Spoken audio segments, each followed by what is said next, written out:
Guten Morgen! Super! Hey, was haben wir für ein verrücktes Thema heute Morgen? Die Bibel für Erwachsene. Und wir werden heute, und zwar jetzt direkt einsteigen. Ich habe mir die Ärmel schon ein bisschen hochgekrempelt. Wir haben ein hartes Thema. Und da muss ich meine 40 Jahre Erfahrung, die ich mit der Bibel habe, also voll investieren und einzahlen auf dieses Thema. Das Alte Testament für Erwachsene. Ja, da kommen wir nicht drum rum. Und der Matthias hatte mich gebeten, also das Thema musst du übernehmen. Und ihr seht schon, also wir machen es uns nicht einfach heute. Gott, ein eifersüchtiger, blutrünstiger, launisch boshafter Tyrann im Alten Testament. Und tatsächlich, wenn wir das Alte Testament aufschlagen, und das hast du bestimmt schon einige Male getan, dann hast auch du so deine Erfahrungen mit dem Alten Testament gesammelt. Und du liest darin und da kann einem zwischendurch schon Angst und Bange werden, oder? Da gibt es harte Stellen, schwierige Stellen. Es ist ja so, auf den ersten 2 Seiten des Alten Testaments ist ja noch alles gut. Und darauf möchte ich heute Morgen auch hinweisen und dafür werben. Da ist alles super. Lest vor allen Dingen die ersten 2 Seiten. Die sind gut. Ja? Aber dann kommt Seite 3. Ja.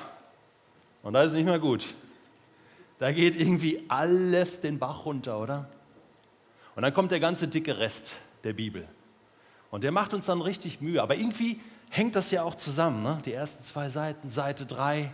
Wir spüren schon, das ist unser Thema heute Morgen. Ich bin überzeugt, dass der eigentliche Plan Gottes die ersten 2 Seiten war. Aber dann ist irgendwie alles anders gekommen. Gut, was jetzt Gottes Plan war und nicht, darüber lasst uns heute Morgen nicht streiten. Vor allen Dingen möchte ich kein Streitgespräch mit Dr. Manuel Schmid haben an dieser Stelle, denn Gott hat ja bekanntlich keinen Plan. Aber trotzdem müssen wir uns Gedanken machen über das, was da drin steht. Und das ist uns ja auch so wichtig. Und wir lesen doch das Alte Testament und versuchen es immer wieder. Und es ist manchmal so mühsam. Und ganz ehrlich, wir werden uns jetzt auch die Hardcore-Stellen anschauen. Wir machen es uns nicht einfach heute Morgen. Wir werden einige Töpfe aufmachen und reinschauen und erschrecken. Und dann wird es heute auch so sein, Bibellesen für Erwachsene heißt auch, wir werden es nicht schaffen, auf jeden Topf dann auch so einen passenden Deckel draufzusetzen. Vielleicht ist das gar nicht möglich. Aber was möglich ist, dass wir uns mit einem gewissen Abstand und Distanz Gedanken machen, hey Gott, was ist da passiert? Was ist deine Rolle in dem? Muss ich jetzt an dir verzweifeln? Oder gibt es nicht auch guten Grund, an dir festzuhalten? Darum wird es gehen. Ja, da lesen wir von Vernichtung der Menschheit, von Kriegen, Versklavung von Menschen, Gerichte über Völker und auch über Israel. Die kriegen das auch ab, das Fett. Und Gott ist immer irgendwie mittendrin und auch involviert. Das können wir nicht trennen. Was heißt das? Es kann einem zwischendurch schon so richtig schlecht werden. Und ich verstehe es, dass viele Menschen sagen, ich kann mit dem Alten Testament nichts mehr anfangen. Es gibt sogar Theologen, namhafte Theologen, die empfehlen, das Alte Testament ganz zu skippen. Ja, lies lieber im Neuen. So, und das ist praktisch, weil dann wird die Bibel auch kleiner. Ja.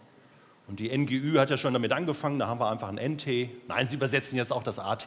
Aber dann hast du einfach so. Und vielen Menschen geht das so. Ich lese nur noch im Neuen Testament, da habe ich einen gnädigen Gott, da ist alles entspannt. Naja, also auch da habe ich so ein bisschen meine Bedenken.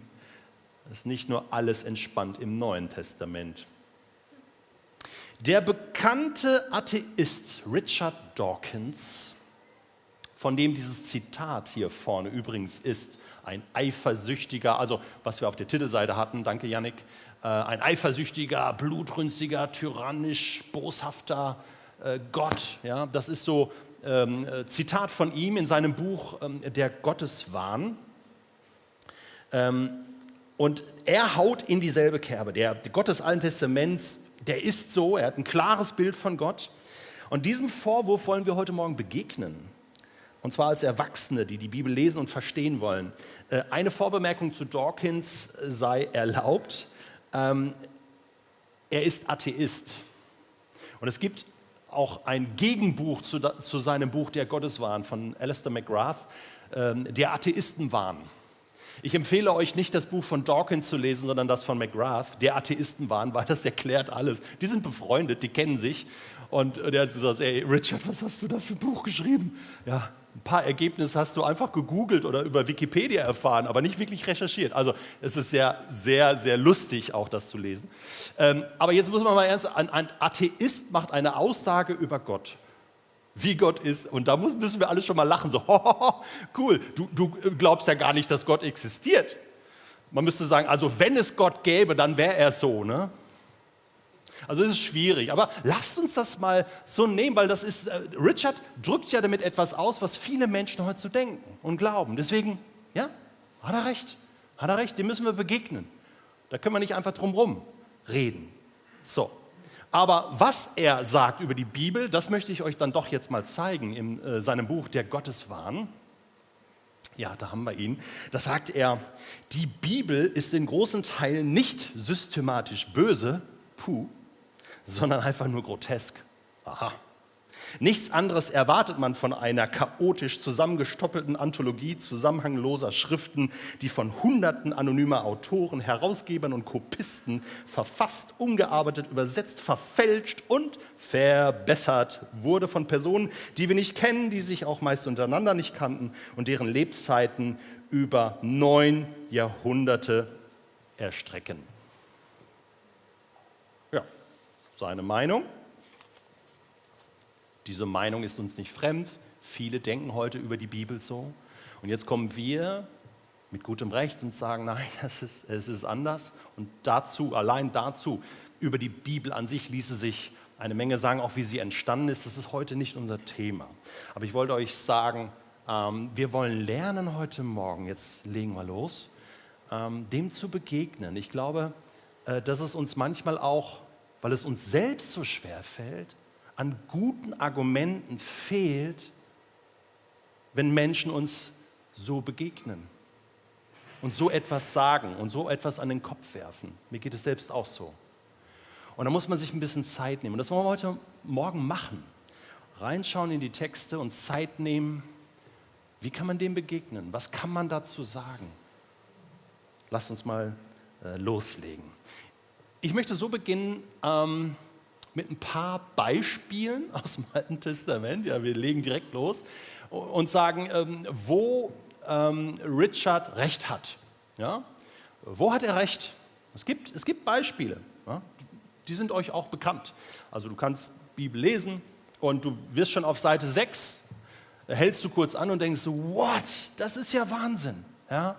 Das ist ja Wahnsinn, eine Sintflut, eine ganze Menschheit, wir wissen nicht, wie groß die Menschheit damals war, wie viele Menschen damals gelebt haben, aber Tatsache, ja, wenn wir die Bibel ernst nehmen an dieser Stelle und das wirklich passiert ist, viele glauben das ja schon gar nicht mehr, eine große Flut und nur 8 Menschen haben das überlebt.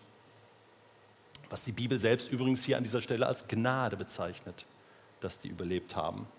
Und alle anderen sind gestorben.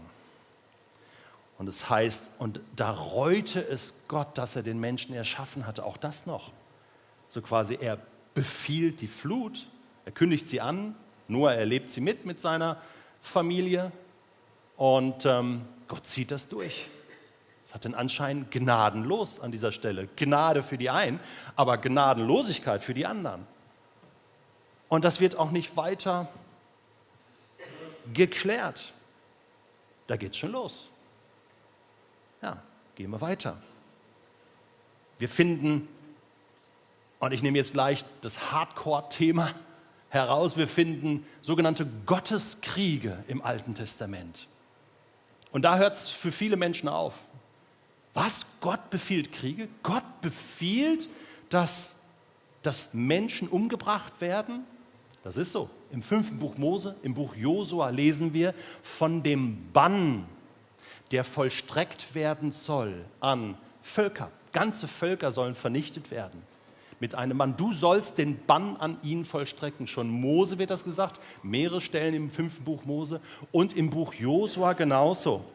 Und wir lesen, dass das auch passiert ist. Und dass es sogar Bemerkungen gab, später auch im Buch der Könige, wenn der Bann nicht vollstreckt wurde, dann war das nicht easy. Und Bann heißt also, Menschen werden getötet, alle werden getötet, auch die Tiere. Nichts bleibt übrig. Also Männer, Frauen, Kinder. Und dann ist für uns gleich klar, also Gott, wie kann das sein, oder? Und ich möchte es jetzt drastisch machen. Gott, wenn du doch ein Gott der Liebe bist, wie kannst du so etwas zulassen? Wie kannst du so etwas auch noch befehlen? Der Bann, und ich möchte jetzt kurz eine Klammer aufmachen. Wenn du das recherchierst auf zum Beispiel bibelwissenschaft.de, also Bibellexikon, Theologen, die sich zu diesen Phänomenen im Alten Testament äußern, dann finden die immer einen galanten Ausweg, so nach dem Motto, das ist sowieso gar nicht passiert. Genau, das ist ja sowieso erfunden, ja? Wie Dawkins schon behauptet. Ja? Viele historisch-kritische Theologen sagen, das ist damit sollte nur die Macht Gottes demonstriert werden, aber es ist nie wirklich passiert. Blöd ist nur, dass man eine Stele gefunden hat von den Moabitern. Ja, die Moabiter waren ein verfeindetes Volk der Israeliten, damals im Alten Testament. Und da hat man eine Mescha-Stele gefunden aus der 2. Hälfte des 9. Jahrhunderts vor Christus, wo der Moabiterkönig sich rühmt, er habe die israelitische Bewohnerschaft der Orte Atarot und Nebo ausnahmslos seinem Gott, Chemosh, hingeschlachtet. Mit dem Bann sozusagen vollstreckt, dem Bann vollstreckt, dasselbe Wort, was wir auch im Alten Testament finden. Also das war gang und gäbe damals. Übrigens auch bei den großen Völkern, mit denen Israel zu tun hatte, die Assyrer zum Beispiel, die haben also nicht nur den Bann vollstreckt, sondern die haben das auf eine brutale und schreckliche Art und Weise getan. Jetzt kann man sich vorstellen, Israel, das Volk Israel lebte damals in einem Kontext, wo das gang und gäbe war, wo auch andere Völker das getan haben. Und das ist nicht korrekt, dass wir jetzt einfach sagen, ja gut, wahrscheinlich ist das nie passiert. Doch, wahrscheinlich ist das passiert. Sehr wahrscheinlich ist das passiert. Und ich nehme die Bibel an der Stelle historisch auch ernst. Und das bedeutet, ich muss dieser Stelle begegnen. Uns bleibt also die Frage. Ich kann sie nicht galant lösen, indem ich sage, so ist es nie passiert. Wenn das passiert ist, haben wir ein Problem, oder? Gott, wie kannst du nur? Und da hilft es mir auch nicht zu sagen, ja, wenn wir dann mal später im Himmel sind, bei Gott sind, dann klärt er uns dann auf. Ich habe jetzt ein Problem mit der Bibel, oder? Ganz genau. So, okay. Wollt ihr noch mehr hören? Ja, ich bin gleich fertig. Gleich kommt noch Worship und dann gehen wir wieder nach Hause. Ja? Und dann mal gucken, was wir damit machen, oder? Also, harte Themen. Ja, und auch selbst das Volk Israel trifft es. Ich habe euch aufgeschrieben, Jeremia, die Propheten, die kündigen Gericht an Israel an. Die ganzen Gerichte Gottes, die sich dann in Jerusalem ereignen oder auch im Nordreich, Samaria, ja, Assyrer, die Israel vernichten, bekriegen, belagern, in Gefangenschaft nehmen, Babylon dann später. Ja, das ist alles real. Das heißt, auch Israel als Volk Gottes ist nicht geschützt vor dem bösen Gott, oder? Der sie schlägt und sie richtet. Schwierig. Eine Story habe ich besonders ausgewählt, um es mal auch nochmal exemplarisch zu machen. Das ist die nächste Folie. Da finden wir wo haben wir das genau? Hab's euch aufgeschrieben. 2. Könige, ja. Ein Bericht über Elisa, der 42 Kinder tötet. 42 Kinder. Und lass uns mal die Stelle hier zusammen lesen. Das wird uns berichtet. Das ist das, was im Text steht, 2. Könige 2. Von Jericho ging Elisa wieder nach Bethel. Als er zur Stadt hinaufwanderte, lief ihm eine Horde Jungen entgegen. In manchen Übersetzungen heißt es Kinder, aber das hebräische Wort, was an dieser Stelle steht, lässt sich am ehesten mit Jungen oder Jugendlichen oder sogar jungen Erwachsenen übersetzen. Aber gut, spielt vielleicht auch keine Rolle, weil die sterben trotzdem alle. Sie machten sich über ihn lustig, über den Propheten. Sie riefen im Chor, hau ab, Glatzkopf, hau ab, Glatzkopf. Elisa blieb stehen, sah sie an und verfluchte sie im Namen des Herrn. Was er gesagt hat, wissen wir nicht. Er verfluchte sie. Ja, wie könnt ihr nur so mit einem Propheten Gottes reden? So geht das nicht. Verfluche euch im Namen Gottes, soll Gott tun, was er für nötig hält. Vielleicht so, ich weiß es nicht. Ja. Da kamen zwei Bärinnen, das finde ich jetzt interessant. Die Bibel ist ziemlich genau. Ja. Elisa hat das hinter aufgeschrieben. So, das war, nee, das war nicht Bären. Ja, da wurde schon gegendert. Ja. Da wurde schon in der hebräischen Sprache wird sowieso gegendert. Also man spricht mit Frauen anders als mit Männern. Es ist von Anfang an ganz unterschiedlich. Das ist krass. Ja, genau. Also Gott ist da der Zeit voraus. Bärinnen, da kommt zwei, und zwar zwei. Ne? Zwei Freundinnen, zwei befreundete Bärinnen. Okay, jetzt lesen wir weiter. Kommen raus aus dem Wald, fielen über die Jungen her und töteten 42 von ihnen. Jetzt habe ich das recherchiert. In vielen Kommentaren heißt es, ja, die Geschichte ist nicht wirklich passiert. Ich so, oh, zum Glück. Da muss ich das heute im ICF Basel nicht klären. Ja? Sie ist gar nicht passiert. Sie ist gar nicht passiert. Ja doch, ich gehe doch davon aus, dass sie passiert ist. Argument ist, ja, das ist so eine Strafwundergeschichte. Eine Strafwundergeschichte und das soll eigentlich nur dem Propheten stark machen, also dem Propheten Autorität geben, was für eine Autorität er hatte und die Achtung vor dem Propheten und vor Gott selbst natürlich soll steigen und deswegen hat man so Strafwundergeschichten erfunden. Wir haben Strafwundergeschichten auch im Neuen Testament übrigens. Hananias und Sapphira in Apostelgeschichte, die sterben und zwar augenblicklich, weil sie verheimlichen, dass sie etwas gegeben haben und einen Teil für sich behalten haben. Und sie werden zur Rede gestellt und verneinen und lügen und sie sterben beide.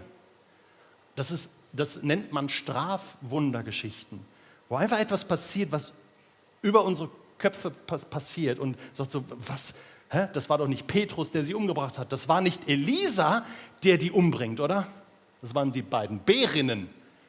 Die waren halt zufällig da. Was wird da für ein Zusammenhang konstruiert? Ich habe einen Podcast dazu gemacht. Ich habe da die beiden Könige-Bücher schon besprochen bei Bibletunes. Und ich meine, dass ich tatsächlich auch die These vertrete und sage, hey, wie kann man aus vielen Geschichten des Alten Testaments einfach immer so platt sagen, ja, und siehste, Gott hat die umgebracht. Ja? Und wir müssen schon genau lesen. Das war eine schwierige Situation. Es kann sein, dass Gott mit dem Finger geschnipst hat und die beiden Bärinnen kamen da raus. Aber das ist auch ziemlich einfach. Wir machen es uns manchmal auch ziemlich einfach. Wobei die Jahwe-Kriege schon schwerer wiegen, oder? Jetzt habe ich nur ein paar Beispiele gebracht heute Morgen. Und ihr seht, ich habe auch versucht, immer wieder aus verschiedenen Perspektiven auf die Bibeltexte zu schauen. Und das müssen wir lernen. Erwachsen Bibel lesen heißt tatsächlich, sich auch mal in andere Perspektiven, auch kritische Perspektiven reinzudenken, es sich nicht immer so einfach zu machen. Und ich kann natürlich jetzt nicht hunderte von Beispielen bringen, die stehen jetzt nur exemplarisch für viele. Mein Tipp, lest mal wieder im Alten Testament und lest es euch mal selbst durch und versucht selbst auch euch immer wieder Zugang zu diesen Texten zu verschaffen. Das tue ich ganz genauso. Ich bin genauso herausgefordert wie ihr selbst auch. Ich möchte euch aber jetzt im nächsten versuchen, ein paar wertvolle Tipps zu geben, wie ich damit umgehen kann. Wie gehe ich damit um? Ich kann ja nur von mir sprechen. Und es ist eine Empfehlung für dich heute Morgen. Wie kann ich mit solchen Texten umgehen? Das Erste, was ich sagen möchte, ist, wie wir die Bibel oft lesen, ist so ein Lesen mit der Lupe. Wir lesen die Bibel mit der Lupe und das ist auch richtig. Also Lupe heißt wirklich, ja, dass ich, und das haben wir ja jetzt gemacht, wir gehen so in die Texte rein und lesen 2. Könige 2 und was hat der Elisa da gemacht? Und wir lesen das 5. Buch Mose und wir lesen genau, was ist da passiert und der Joshua und Mose und die bringen wirklich die Völker und das passiert wirklich mit der Lupe. Wir lupen rein in die Bibel, lupen rein und lesen Sintflut und ja, das Bibellesen mit der Lupe ist wichtig, aber es ist nicht der einzige Zugang. Wir können die Bibel nicht nur mit der Lupe lesen. Das ist wichtig, um mal genau zu erfassen, auch exegetisch, genau, hey, was bedeutet dieses Wort? Und wir drehen es 3-mal. Ja, ist wichtig, aber wir müssen genauso, und das ist jetzt bei den Texten eben wichtig, nicht nur mit der Lupe lesen und was ist da alles böse, picken das raus, machen das in einen Container und sagen und entwerfen dann ein Gottesbild und sagen, aufgrund dieser Lupenstellen, die ich gefunden habe, und zwar lupenrein, ja, entwerfe ich mein Gottesbild. Und sagt, Gott, du bist tyrannisch, du bist boshaft, du bist ekelhaft, du bist eifersüchtig. Dawkins. Wir müssen die Bibel auch mit einem Zoom lesen. Wir müssen auch mal Abstand gewinnen von diesem Buch und sagen, es ist hier nicht nur dieses Buch. Wenn wir Aussagen über Gott treffen wollen, dann gehört da eine Perspektive zu, die einfach ein bisschen über uns hinausgeht. Also Zoom meint wirklich mal das Ganze zu betrachten. Die ganze Erde. Da ist auch noch ein Mond bei. Die ganze Bibel, die ganze Geschichte. Da gibt es eine Geschichte. Ja, diese Themen kommen vor. Das ist wirklich passiert, diese Ereignisse. Aber sie sind drin in einer großen Geschichte, die wir nicht abkürzen können, die wir nicht aufsplitten können. Und ich behaupte sogar nicht einfach auch dadurch, dass wir sagen, ja, AT splitten wir weg vom Neuen Testament. Das funktioniert nicht.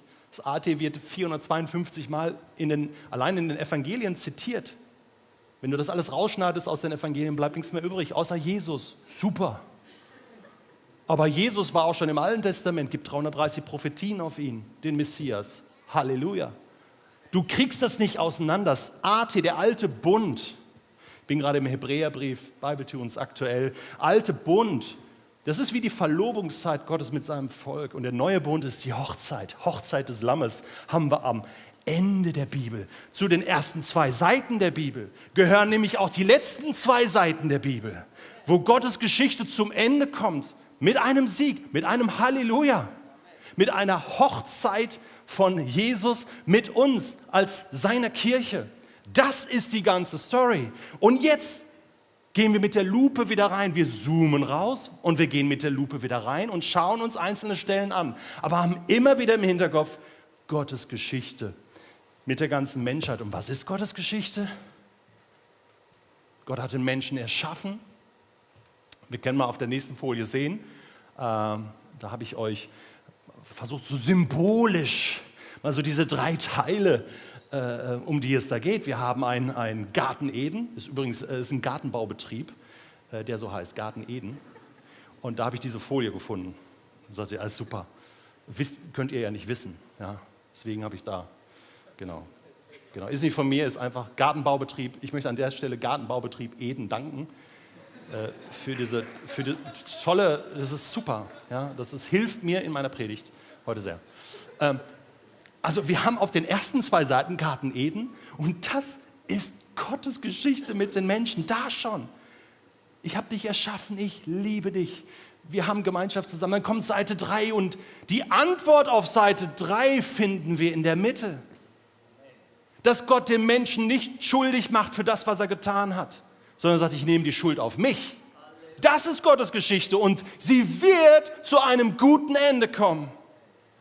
Denn dann wird Gott alles in allem sein.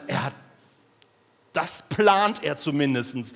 Und wir Menschen haben darin einen freien Willen. So, das ist die große Geschichte und das müssen wir im Zoom immer sehen. Und dann gehen wir rein und sagen, ja, aber Sintflut. Gott, Sintflut. Also musste das denn sein? Jetzt müssen wir eins sagen, Menschen sterben sowieso, früher oder später. Hast du das gewusst? Die Wahrscheinlichkeit liegt bei 100%, dass du sterben wirst. Ja. Das vergessen wir dann immer so. Oh, die sterben. Ja, ich ja auch. Okay, jetzt können wir sagen, ja, aber wie? Ja, wie werden wir sterben? Und dann will Gott das auch noch so. Ja, ist schwierig. Hat Gott das immer schon so gewollt? Er hat gesagt, an dem Tag, wo du von dem Baum isst, wirst du sterben. Es gibt bestimmte Dinge, die gehen auf unser Konto. Die können wir nicht einfach, versteht, da können wir nicht eine Schuldverschiebung machen. So, und plötzlich so, und dann heißt es nämlich auch auf Seite 6 der Bibel, und die Menschen waren so böse damals schon, hey, die haben sich, ja, Kain bringt seinen Bruder um im Gottesdienst. Im Gottesdienst! Die feiern Gottesdienst auf dem Feld, Kain bringt ihn um. Das ist nicht nett. Und Gott versucht das zu klären und sagt, hey, Moment, hey, tranquilo, hey, langsam, Kain, bitte, ja, hey, pass auf, dass das nicht überhand nimmt. Seite 6. Setzt Gott einmalig. Er sagt, ich mache das einmal. Wir fangen nochmal Reset, wir fangen nochmal neu an. Arche, Noah, Familie. Und er sagt auch hinterher, ich werde das nie wieder tun. Es wären alle gestorben. Die hätten sich alle umgebracht im Gottesdienst. Gott kürzt das nur ab an der Stelle. Ja, ich bin jetzt mal so hart. Hey, und die Völker, die kanaanitischen Völker, die Israel angetroffen hat, 5. Buch Mose, Josua, da waren Völker dabei, die haben ihre eigenen Kinder dem Moloch geopfert. Da wurden Kinder geopfert im Gottesdienst. Versteht ihr? Die wären alle gestorben. Spätestens, wenn die Assyrer und Babylonier gekommen wären, die wären alle gestorben. Und Israel hätte das Land nicht einnehmen können, so quasi mit Jesus vorneweg, der sagt so, und wenn dich jemand auf die rechte Wange schlägt, halt ihm auch seine linke hin. So funktioniert das Alte Testament nicht. Wir müssen das ja auch so ernst nehmen und sagen, Gott, bei all dem Schlimmen, was passiert und was auch Gott zulässt und sagt, das muss ich jetzt so tun, damit ich ans Ziel komme. Damit irgendwann Jesus nach Israel kommen kann, geboren, Gott Mensch werden kann und dort gekreuzigt werden kann. Damit die ganze Heilsgeschichte, so wie wir das theologisch nennen, auch aufgeht und das am Ende wirklich gefeiert werden kann. Versteht ihr? Lupe, aber wenn ich mit der Lupe stehen bleibe in der Bibel, werde ich verzweifeln. Und Lupe ist auch nicht nur erwachsen, sondern erwachsen ist auch Zoom raus. Und ich komme dahin, dass ich sage, was wir brauchen, wenn wir das Alte Testament lesen, ist einen Blick, den Jesus hatte. Ich nenne das tatsächlich die Jesusbrille. So eine Brille mitgebracht. Und wenn ich die Jesusbrille aufhab, das ist so, wie er mit den Emmaus-Jüngern redet in Lukas Kapitel 24, wo er mit ihnen unterwegs ist und ihnen sagt so, Mensch, habt ihr die Schrift denn gelesen? Und mit der Schrift meint er übrigens, das ist unser Altes Testament. Und dann ging er mit ihnen durch von Mose, durch die Propheten bis ans Ende, jedes Buch, und er erklärte ihnen ein paar Stunden des Weges, wo sie Christus finden im Alten Testament. Christus war dabei. Christus war mittendrin in diesen Gotteskriegen. Bei der Sintflut, das behaupte ich. Er war schon präexistent. Ehe Abraham war, bin ich, sagt er. Er ist Mitschöpfer von Himmel und Erde. Und wenn du die Jesusbrille aufhast und sagst, okay, und so versuche ich Bibel zu lesen, dass ich sage, ich verstehe das nicht. Ich bin genauso verzweifelt über diese Texte und über die Menschen, die da sterben, und komme mit meinem Humanismus aus dem 21. Jahrhundert natürlich dahin und habe die humanistische Brille vielleicht auf, und dann leide ich die ganze Zeit. Setze ich die Jesusbrille auf, sehe ich den größeren Zusammenhang und sehe, musste all das nicht geschehen? Und bis die Zeit erfüllt war und Jesus wurde gesandt vom Vater, musste all das nicht geschehen? Und wenn es nur ist, dass die Bosheit der Menschheit so richtig böse ist, damit Gott sie wirklich voll und ganz vergeben kann. Denn auch das hat er getan. Er hat ja die Schuld für all das, diesen ganzen Schlamassel auf sich genommen. Wir können an der Stelle sagen, wir können sogar sagen, und wenn du heute Morgen immer noch kritisch hier drin sitzt und sagst so, Detlef, mir fehlt immer noch der richtige Deckel, ich kann dir da nicht weiterhelfen. Für manche Töpfe gibt es keinen Deckel. Aber vielleicht hilft dir das ja, dass du sagst, ich gebe Gott, ich bleibe dabei, ich gebe Gott die Schuld für all das, was passiert ist. Dann mach das. Aber nimm auch wahr, dass er sich durch Jesus bei uns allen entschuldigt hat. Entschuldigt. Denn er hat die ganze Schuld der Welt, auch deine und meine Schuld, auf sich genommen. Das ist der Kern. Das ist Mittelpunkt der Geschichte. Christus. Und so müssen wir das sehen, so müssen wir auch die Bibel lesen. Sonst werden wir verzweifeln. Ich weiß gar nicht, wie viel Zeit ich noch habe. Ich komme zum Schluss, ich lande so langsam. Ich möchte euch sagen, hey Leute, es gibt, Brille kann ich wieder abnehmen, ja, das ist die Jesusbrille. Es gibt im Alten Testament, das ist meine These heute Morgen, er ist kein anderer Gott. Er ist der gleiche Gott. Er ist Gott dieser Geschichte. Er ist Schöpfer. Er ist Schöpfergott, das ist er immer noch. Und er hat dich und mich, er hat die Menschen geschaffen als Gegenüber. Das heißt, wir lesen auf den ersten Seiten der Bibel, wie Gott über uns denkt. Wir sind in seinem Bild geschaffen. Und er liebt uns. Also hat Gott die Welt geliebt. Das ist wahr. Und Gott ist im Alten Testament nicht nur Schöpfer, sondern auch Retter. Das Buch Exodus, Auszug aus Ägypten. Da stellt sich Gott als Retter vor uns. Ich habe euch gerettet aus der Sklaverei. Übrigens, auch so ein Thema, Sklaventhema. Natürlich, gab es in Israel Sklaven? Ja. Und dann kann man sagen, ja, schau mal, selbst die haben das den anderen Völkern nachgemacht. Aber dann müsst ihr mal die 5 Bücher Mose lesen und schauen, wie Gott Regeln rausgibt, Gebote rausgibt, wie sie sehr human mit Sklaven umgehen. Das war einzigartig in der damaligen Geschichte. Einzigartig. Und wir sehen schon die Anfänge hier, wie Gott Dinge verändern will. Einfach was in dieser Welt normal ist, das will er verändern. Durch die Art und Weise, wie er denkt und wie er liebt. Gott ist Retter und er stellt sich auch so vor, ich bin der Gott, der dich gerettet hat. Ich bin der dich aus Ägypten, aus der Sklaverei gerettet hat. Und im Judentum wird Gott jedes Jahr so gefeiert als Retter. Wir waren Sklaven und Gott hat uns gerettet. Das gehört mit zur Identität des Judentums. Für uns sowieso, weil Christus ist unser Retter. Aber du siehst, Gott hat sich nicht verändert. Er war auch schon im Alten Testament Retter. Und er hat auch schon im Alten Testament geliebt. Wir haben ja immer so den Eindruck, dass Gott, gerade wenn wir mit der Lupe solche Stellen lesen, dann den Eindruck haben, ja, okay, aber da ist mit der Liebe und der Gnade Gottes, also da ist er nur so bei 70%. Da hat Gott noch trainiert, so, das ist ihm noch nicht so ganz gelungen, so wirklich. Klar, da steht so drin, deine Gnade ist jeden Morgen neu, ja, aber nur so 50%. Ja, jeden Morgen neu, also die Batterie ist nie vollgeladen, Gott, ja, tut mir leid. So denken wir, ja, aber das stimmt doch nicht. Wie kann Gott denn nur so ein bisschen gnädig sein? Wie soll das denn gehen? Und so haben wir, ich habe euch mal wir kommen zu so ein paar Hausaufgaben, werden aber auch noch eine Sache jetzt hier im Gottesdienst machen. Also Hosea, dem Propheten Hosea, ich glaube, das ist die nächste Folie, da gibt es einen Liebesbrief. Das wird wirklich so betitelt. Hosea 11 ist ein Liebesbrief an sein Volk. Und da steht hier, ich habe es euch extra abgedruckt und wir gehen nur kurz rein. Wie könnte ich dich aufgeben, Israel?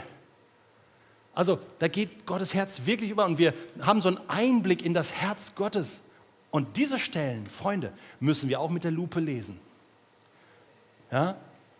Könnte ich dich vernichten? Nein, es bricht mir das Herz, ich kann es nicht. Ich habe Mitleid mit dir. Mein Zorn wird dich nicht wieder treffen. Und jetzt kommt die Begründung. Die Begründung ist, denn ich bin Gott und kein Mensch. Wir machen uns hier über eine Person Gedanken heute Morgen, deren Gedanken höher sind als unsere Gedanken und Wege höher sind als unsere Wege. Ich bin Gott und kein Mensch. Ich bin der Heilige, der bei euch wohnt und ich komme nicht, um euch im Zorn zu töten. Das könnt ihr mal nachlesen. Was ich jetzt mit euch machen möchte, ist Folgendes. David im Alten Testament sagt in Psalm 119, Herr, wie sehr liebe ich dein Gesetz und deine Tora. Und David konnte das gut seine Liebe ausdrücken Gott gegenüber. Und ich denke immer so, David, was hattest du für ein komisches Gottesbild? Und David hat auch Kriege geführt. Er war da mittendrin in diesem ganzen Schlamassel. Er hat auch die Ehe gebrochen. Er hat vieles auch persönlich erlebt, was schwierig war. Viel Schuld auch auf sich geladen. Und er feiert Gott immer wieder. Und ich möchte ein Beispiel mit euch jetzt mal anschauen zum Abschluss. Das machen wir jetzt gemeinsam. Und zwar Psalm 86. Und ich habe so gedacht, könnte ich so einen Stuhl haben, wo ich mich kurz draufsetze? Stellen wir den hier hin, daneben? Ja, das ist gut. Und zwar Psalm 86. Können wir mal die nächste Folie haben?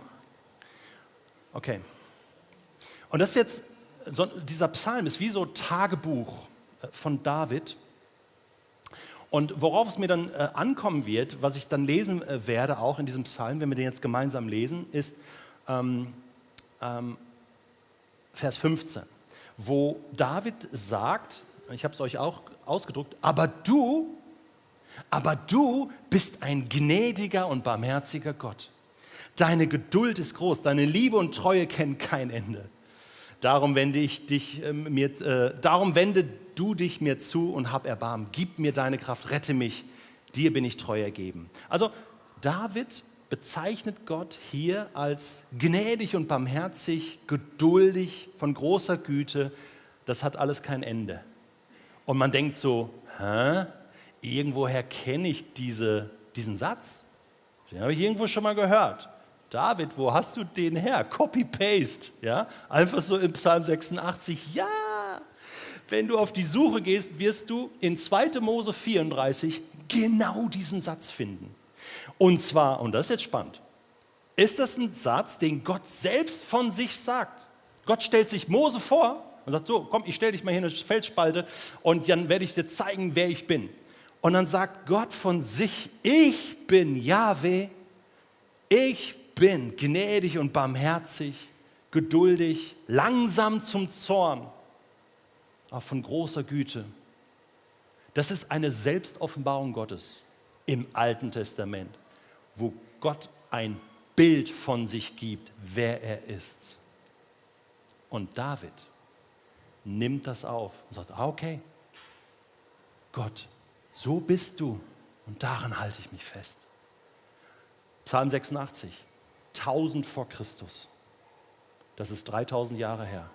Da haben Menschen auch schon gestruggelt mit Gott und waren auch schon verzweifelt im Alten Testament und haben einen Weg gefunden, indem sie an der Treue und Liebe und Barmherzigkeit und Gnade Gottes festhalten. Lasst uns beten zusammen und diesen Psalm lesen. Ein Gebet von David. Höre mich, o Herr, und antworte mir, denn ich bin hilflos und auf dich angewiesen. Rette mein Leben, ich gehöre doch zu dir. Hilf mir, denn auf dich setze ich mein Vertrauen. Du bist mein Gott, dem ich diene. Den ganzen Tag rufe ich nach dir. Hab doch Erbarmen mit mir, Herr. Schenke mir wieder neue Freude. Nach dir sehne ich mich. Du, Herr, bist gut und zum Vergeben bereit. Unermesslich ist deine Gnade für alle, die zu dir beten. Höre, Herr, mein Gebet, ich flehe zu dir. Ich weiß weder aus noch ein, darum schreie ich zu dir und du wirst mich erhören. Kein anderer Gott ist wie du, Herr. Niemand kann tun, was du tust. Du hast alle Völker geschaffen. Sie werden zu dir kommen und dich anbeten. Sie werden deinen Namen rühmen und ehren, denn du bist groß und vollbringst Wunder. Nur du bist Gott, du allein. Herr, zeige mir deinen Weg. Ich will dir treu sein und tun, was du sagst. Gib mir nur dieses eine Verlangen, dir mit Ehrfurcht zu begegnen. Von ganzem Herzen will ich dir danken, Herr, mein Gott. Für alle Zeiten will ich deinen Namen preisen, denn deine Liebe zu mir ist unfassbar groß.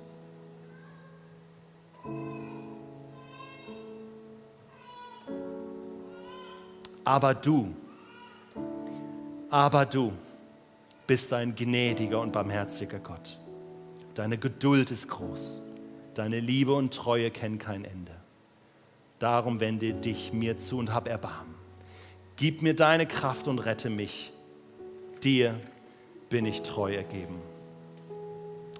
Liebes ICF Basel, so lasst uns beten, wie David. Geben wir David einen kleinen anerkennenden Applaus, dass er es geschafft hat, inmitten des Alten Testaments an einen Gott der Liebe und Gnade festzuhalten, mit einem großen Zoom und vielleicht schon mit ein bisschen Jesus in seinem Herzen, um zu verstehen, um wirklich zu verstehen. Geben wir ihm einen Applaus.